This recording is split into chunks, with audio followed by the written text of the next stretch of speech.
Hey guys, welcome back. This is Bo. I'm here with the Expedition Viking crew. So if you can introduce yourself, let me know. Sure. My name is Alex. Alex? Yeah. Great. You'll be our gamer. Yeah. My name is Jonas Wever. I'm the creative director. Excellent. So give me an idea. What is this game specifically? Expeditions Viking is a sequel to Expeditions Conquistador. It's a series of tactical turn-based historical role-playing games. And this one obviously being set in the Viking Age, 780 AD, in Denmark and England. Okay. So is this going to be a historically accurate, or will it be a wildly crazy anime character kind of nut job game? No, not even close? It's going to be largely historically accurate. Okay. We do take some creative liberties because we want to keep things dramatic and surprising, but we will be sticking to historical and feasible events. Okay, it was worth a shot. I figured everything I've been looking at GDC today has some anime boob character, so I didn't know if that was going to get in there, like a Valkyrie or something crazy. Maybe in the DLC. DLC? So, Alex, you're going to be playing the game for us today, and glad to have a professional gamer, unlike myself. Glad to be here. Excellent. Yeah. So hit me off. Like I want to get an idea as far as because most of my guys are like Mountain Blade, Skyrim, Fallout, any number of those kind of games. So, and of course MMO folks. So, what can we expect from the game? I would love to just see it if you don't mind. Well, yeah, we can get started right now if you like. Hit it, Alex. Okay. Make it happen, son. Game. Let it begin. Ooh. Okay. Maybe, Jonas, you want to take us through this? Sure. One of the things we've added from Conquistador is a character customization system. You didn't really have a character of your own in the last game. You were more of a disembodied, all-powerful presence, similar to Heroes. Okay. But players really wanted a character of their own, of course, to participate in combat. So we've added the traditional role-playing game character customization system. You'll see Alex randomizing between some Viking names here.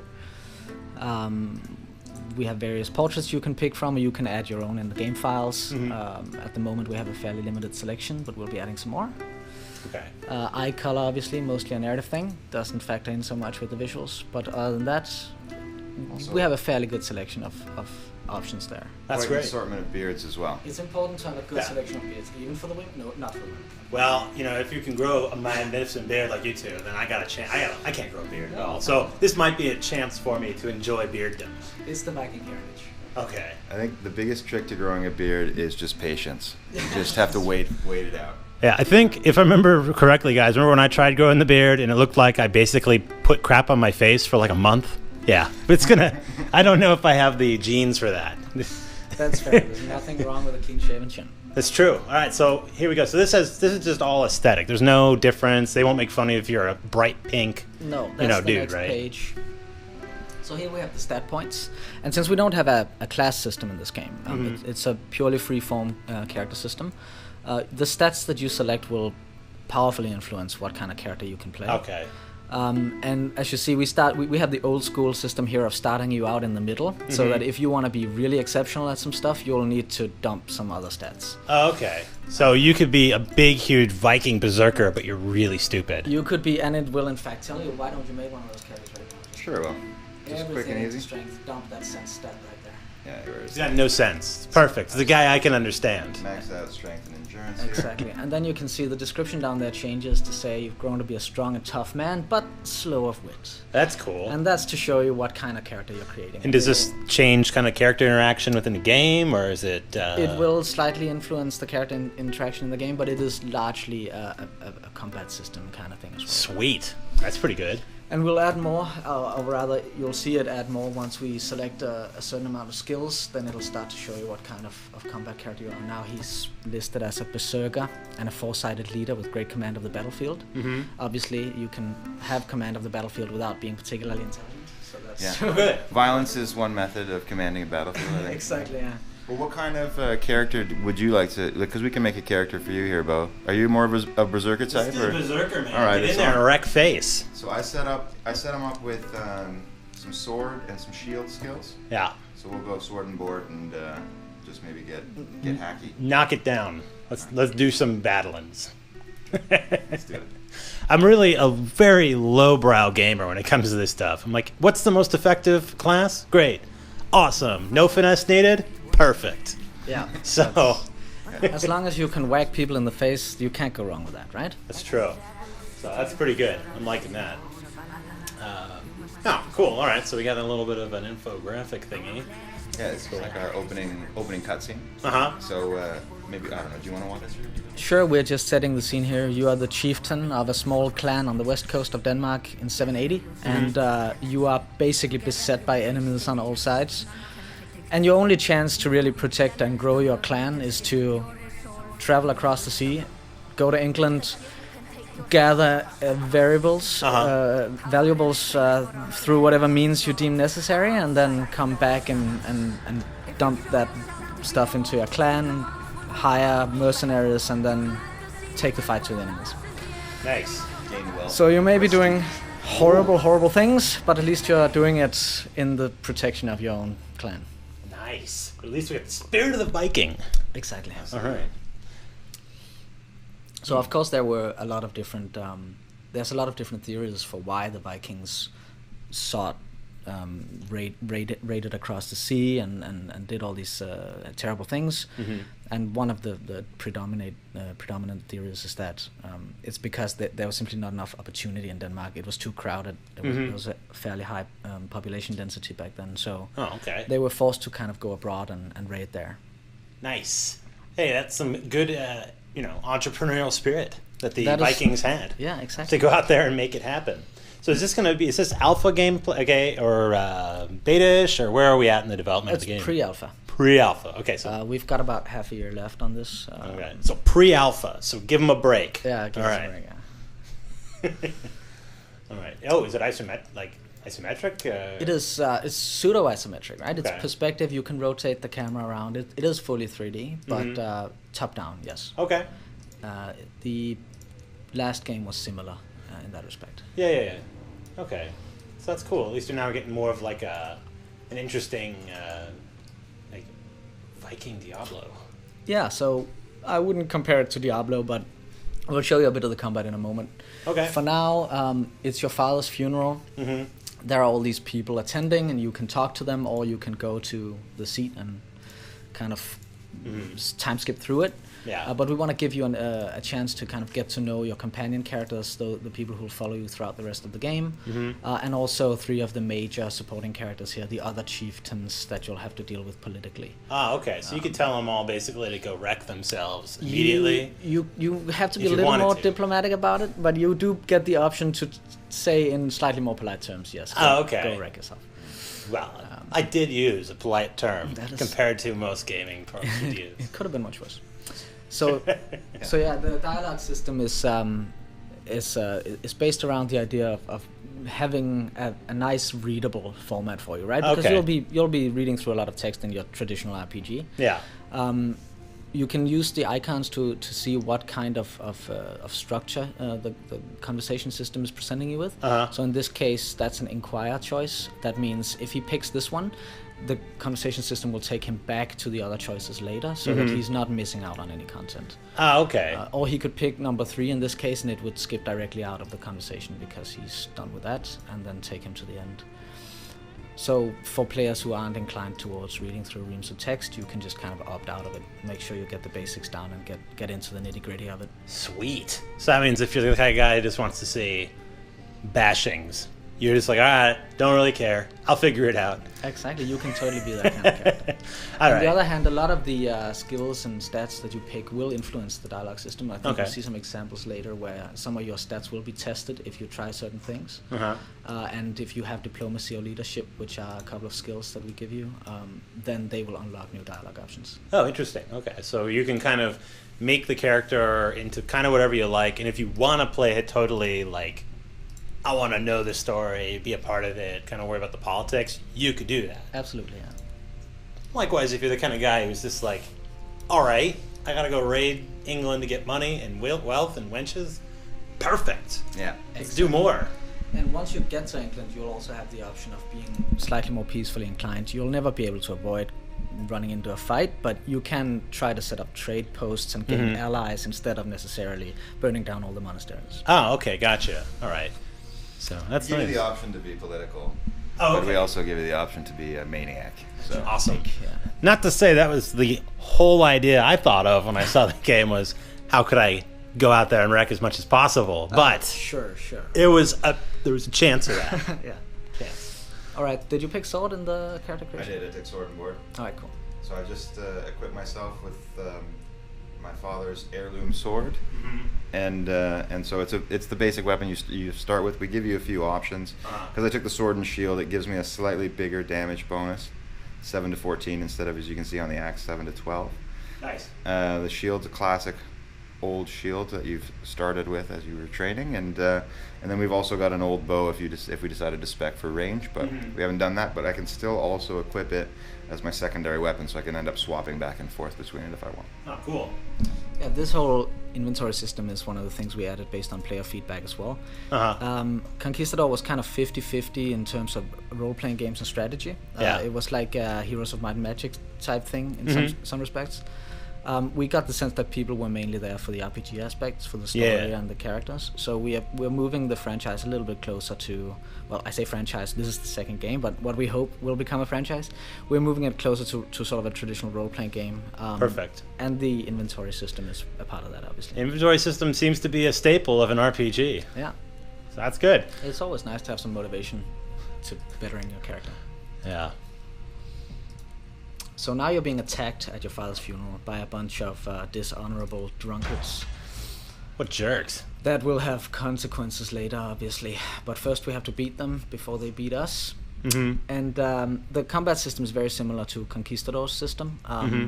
You can see we have a hex-based grid here. There's a green zone and a yellow zone. If he stays inside the green zone, he can also use his abilities or just a basic attack. But as soon as he moves into the yellow, then he's basically converting his action into moves.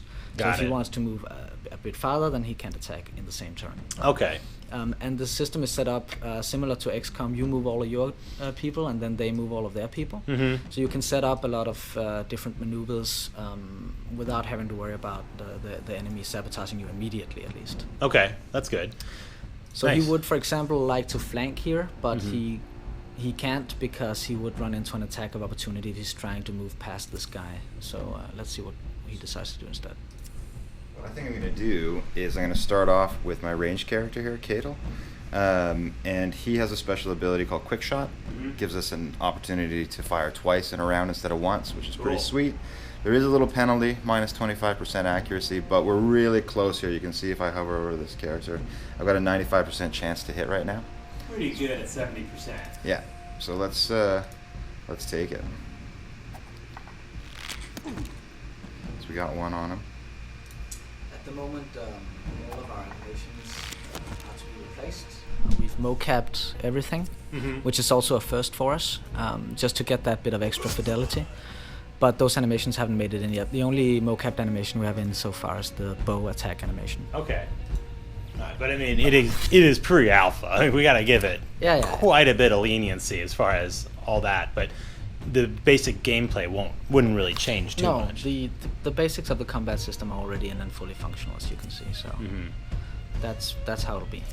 Another thing that I like about the system is that when you have two actions in a round for your character, if you attack, that doesn't end the round for them. There's a lot of turn-based RPG games or strategy games where once you attack, that's it for your character. What we do is we allow you to move until you've completed all of your maneuvers or moves, and so you can keep using them up until you're done. And then when you attack, you still have the opportunity to move. So all of my characters here can still move. Sweet. So what I'm going to do is I'm going to take this character and put her over here just to lock this guy down. That way, if he decides that he wants to move towards my character, who's the chieftain, which is I'm the one that they're here to kill, she'll get an attack of opportunity on that character. Oh, cool. And then this fella here, maybe I will go lock down this archer, because as an archer, if you try to fire your bow and you're inside melee range from another character, they also get an attack of opportunity or free attack on your turn. Oh, interesting. So if he tries to pull away to get in range, you can hit him? Exactly. Nice. So I'm going to space out a little bit here and end my turn. Let's see what they do. Yeah. Oh! So get wrecked! Yeah, he decided to take the shot anyway, and that was a really bad idea for him. And then he missed. And he missed as well. It's very convenient for me. And that guy really wants you to die. That's a pretty big hit. Was pretty big. But I think we're going to be able to take this guy now. Pretty sure he's not going to be feeling happy. Oh, you could have said. I would have had to take an attack of opportunity there, though, so I was playing it cautious. Sure. I'm going to try another double attack here. See if I can finish this guy off with a bow. Uh-oh. That's a big miss. How can you do it? Come on. No! Rip! So fail. Alright, so You I'm can going to... nail this for sure, though. Definitely. So use that. Oh, come on. This guy's totally got to be able to nail him. This guy here is going to finish him off, I think. And there we go. Wow. Nice. Crushed. So that's pretty sweet. So that's basically an idea as far as the gameplay is going to go. Obviously, there's a lot more about the story and the narrative that's going to be kind of wadded into this. But as far as the gameplay element, that is a pretty good representation of what we can expect when we have the game, yeah? Yeah, the combat isn't gonna change much. If you've played Expeditions Conquistador, you'll recognize most of it from there as well. That's very cool. Yeah, as you level up your characters and you get these skill points to allocate between different skills, you can do things like level up your weapon skills, and as you do that, you unlock new abilities. So you have active abilities in combat that you can unlock, as well as these passive abilities that you can unlock, and give yourself, spec your character for a specific style of combat, and then that way you can really get into it that way. If your guys die, they're like dead, right? So then you gotta lose all that, or no? Because we have this whole party management system. When you travel across the land, we'll get to the world map in a moment. You will have to make camp occasionally and manage who eats and who gets treated for injuries. Okay. So if one of your characters goes down in a fight, then there's a chance that they will be injured. Cool. And the longer they stay down during that fight, the higher the chance of injury and the worse it may get. And then when you make camp, you have to use medicine to treat them. And that will depend on the severity of the injury and what kind of injury it is as well. And if you don't treat the injuries, then they will get worse. Oh, okay. And if you fight with an injury, then you'll have some kind of debuff, like your strength will be worse if your arm's injured. So it's almost like a Mordheim kind of thing, where you're just progressively, if you have an injury or something nasty, it just stays with the character the whole time? Yeah, it has a bit of that in it, yeah. Unless you treat it, of course. You give you a chance to treat it. Yeah, and so what happens is that if you completely fail to treat a character for several successive days, you just let that injury deteriorate, then eventually it will kill them. Unless it's something a little more like a broken arm or something. That's not going to kill them, but still be a substantial debuff. Okay, but you get gimp arm, so it'd be a little tough. Yeah, exactly. Nice. If you get poisoned or diseased, or if you get lacerations or something like that, that will eventually kill you. Nice. So I want to just draw your attention to this choice that we have for you here. Basically, this is an example of some of the kinds of choices that you end up making in the game that are going to have an outcome or an effect later on. So right now, these farmers have come and they've just insulted us at our father's funeral feast, and they challenged us to fight. We defeated them, and now that they're beaten, we have to make this choice of whether to execute them or let them go. And if we let them go, in this particular case, then you'll end up having to face them in another encounter later on in the game. I think this time, just to make it get the point across to our friends and our enemies that they shouldn't mess with us, I think we're going to execute them. Sounds like a solid plan. I would agree to this one. That was horrible. Yeah. So it sounds like we've got a bit of a resemblance in play style happen between Mr. and Alex and myself. Oh yeah. But the story's awesome, regardless of how we deal with these guys. So that is definitely the intention, yeah. And we do have a lot of these choices in there about how to deal with your clansmen once you go to Britain and you start meeting Christians, and what kind of a person do you want to be? Do you want to be the actual historical Viking who just took what they wanted? Yeah. Or do you want to be more of a diplomat who tries to set up alliances and kind of create a bond between two very different peoples and use that to your advantage later? Okay. So now, So now, I don't know if you guys noticed, but Alex got challenged to a duel. One of the guys who was fighting on Alex's side before is not actually really on Alex's side. His honor just sort of bid him to help in that instance. But he doesn't really want to see Alex as a chieftain for this clan, because he thinks he would be a much better chieftain. Oh, okay. No way. Which, some people agree with, some people disagree. And among the clan members, there are pros and cons. So now Alex needs to prepare for the duel tomorrow out on the island in the bay.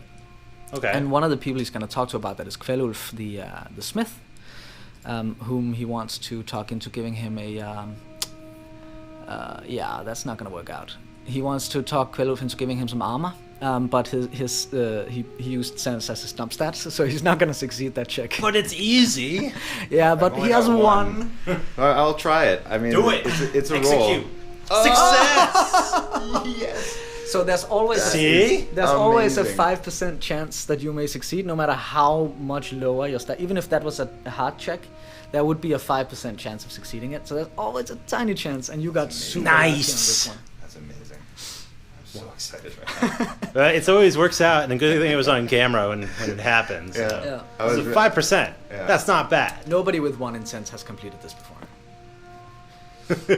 So now I get this quilted armor as a gift from him, right? Yes. So I'll equip that.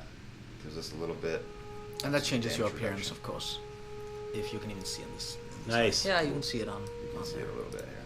So obviously one of the things we really want to achieve is we want to set this apart from traditional medieval settings. But unfortunately, actual Vikings weren't really like leather-clad biker barbarians like you see in HBO's Viking show. Mm-hmm. So obviously it's a fine balance between getting that historical accuracy and still making them visibly look like the kind of Vikings people might expect. Mm-hmm. I think we've struck a pretty good balance on that. Yeah, no, it looks dope for sure. So, as far as the metagame, right? So we are trying to build the team, basically. Yeah. We then go raid and do other battles, and then we're trying to become what? King, chief of everybody, or what we're trying is to just make sure that our own clan doesn't get taken over by our rival chieftain, basically. Okay. And how that plays out is up to how all of the little decisions you make throughout the game will affect the kind of options you have at the end. Okay, so it's going to be, there's some ending to it. Yeah. Right. Okay, so there's going to be some ending to this game at some point. Yeah, and you do have a fair amount of control over when that ending happens, but at some point you will have to go back and deal with the threat to your clan. Okay, but if you get killed, executed, or something along the storyline, and you want to do it again, can you at least have save points, or is it one of these where? Yeah, no, we have an Iron Man mode. Okay. And I would highly recommend that people go for it because we go to great lengths to make sure that it's fair. Mm-hmm. That if you're it takes quite a lot to get a character killed. Obviously, you have to do the resource management wrong and then actually go down in a fight and so on and so forth. So you have a fair amount of outs. Okay. But you definitely don't have to play it in Iron Man mode, obviously. The default is that you can save wherever and whenever. Okay, yeah, because I don't think I've ever not played in an Iron Man kind of style for these kind of games, because it just makes it more interesting, because you're like, oh god, I can't die, and then you really get a little clench going, and there's which is important. There's a fair amount of content that you'll only see if you fail at certain things, right? For example, this duel here has 2 completely different branches after it, depending on whether you win or lose. Mm-hmm. However, considering we have luck on our side, gentlemen, I have a good feeling the quilted armor should probably help us out quite a bit with this dude. And that 10 strength is definitely ASSLIFE. ASSLIFE. ASSLIFE. So nice. Generally, when you Get out of your ASSLIFE. It sounds like something I should be paying for, but oh please God. Let me just a note on that. Generally, when you anglify Norse names, you leave out the final letter because they're more of a grammatical quirk. Okay. But we chose to leave them in there because it's just a little. It gives you that extra Viking-y feel, I think. Yeah. To have those weird names. ASSLIFE. Nice. ASSLIFE. It's a perfectly cromulent name in Denmark, I might add. I'm not doubting it. Okay. I'm just saying, it's kind of funny. Dude, look at that. That guy's gonna get wrecked now. Look at this. He's way below half. We're not even halfway. He's dead. He's gone. So obviously, you have to beat him 3 times because the sort of traditional Viking dueling style is you get 3 swords, 3 shields, sorry. And so you kind of have to hack through each of the shields before he's gone. And then at the end you'll have to decide what to do with them. Ooh, this will be easy. Since we have a very melee-oriented character, it's not really a big deal, this fight. But we've had some journalists try this with very ranged-oriented characters, Sounds and then terrible. it becomes much more interesting because you have to be a lot more tactical about it then. But you can totally do it though. But so I have an easy way, which will probably win no problem, or I can do it really hard. Yes. That sounds like a stupid idea. Why I wouldn't just go melee? But I'm a min-maxer. I look at it as I can do this easy or hard. But also because in this case, melee is the easy way to go. But in other cases, you'll want that range, or you'll want a healer, or you'll want someone who can dabble in witchcraft and so on. Witchcraft. So a note on that: witchcraft is not magic. Witchcraft is the knowledge of herbs, nature, disease, and so on. Okay. So if you go for witchcrafting, you'll gain abilities that let you use, poison, mushroom spores, hallucinogens, other kinds of poison that deal damage and so on. So you can get some crowd control, some area of effects. Hold on and finish this. Come on. Do it, Alex. That was the second time, right? That's the second time. So this is This guy's going. He's going down into to Rex Town right now. There's no way. Direction. Yeah, push that guy. Can you? I wish you could push him. That'd be kind of cool. If you could dump him in the water and toilet bowl him. That is, I will definitely take that suggestion into account. Like, come on, who's your dad? What are you gonna do next time? Say my name. That wouldn't probably be very, very historically accurate. It might well be. Maybe it will be. It might be. You never know. The Vikings weren't very nice people. So I got 3 choices here. Yes. Get ASSLIFE in my crew. That's such a good name. So yeah, we can take him. So he's dressed to pledge himself, right? And Yeah. become one of your huskarls, right? One of your followers and fighters. And so he's asking you, what do you want to do? But it's up to me what I want to choose. So I can accept his pledge. I can exile him and just kick him out of the team, out of the family, or I can just slay him now for, insulting my leadership. But yeah, let's take him. It's a no-brainer with a name like that, man. It's just views aplenty. And a solid beard. Look at this guy's beard. Nice blonde beard. Yeah. He's got a wicked beard. Look at this guy. It's like me in the game. Hey, Aaron, Bill Beard. This is stupid. He has a much harder time, that guy. Yeah, he's got his little chin He's there. been working at it for months. That's like me. After like 2 months, I'd be like, oh my god, it's gonna get there. It's probably not gonna get there. That's all right. Patience is key. Maybe some honey and some sheep's wool. Oh. Just glue it on your face. No, I just mean like you could just dip it and there's just like glue patches. I could probably wait till like Halloween time and I'd be set. Yeah. Just kind of have the strap-on beard. Yeah. Captain Sheepbeard. That would work. No. So, I mean, that gives me a great kind of overview of the game. Kind of gives me some nice flavor. Yeah. Parting words, like, what do you guys think about, like, what would you want someone on the other side of that camera, obviously, like my viewers, to kind of take from this experience? Like, what is the elements of this game? Like, get out there, let's buy it, let's make it happen. I mean, for us, it's all about a fresh experience, right? Because we all love fantasy and science fiction games, but we want to see how far we can take it within the bounds of history and without making you bored. We don't want to make you feel like you're sitting through a history class here. Yeah.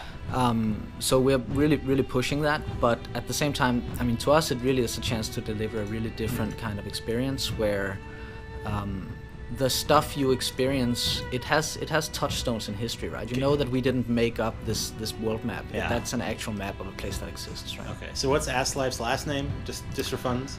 Ugh, I don't even remember. Come on. Obviously, it's his father's name and then son. Come on. What's that?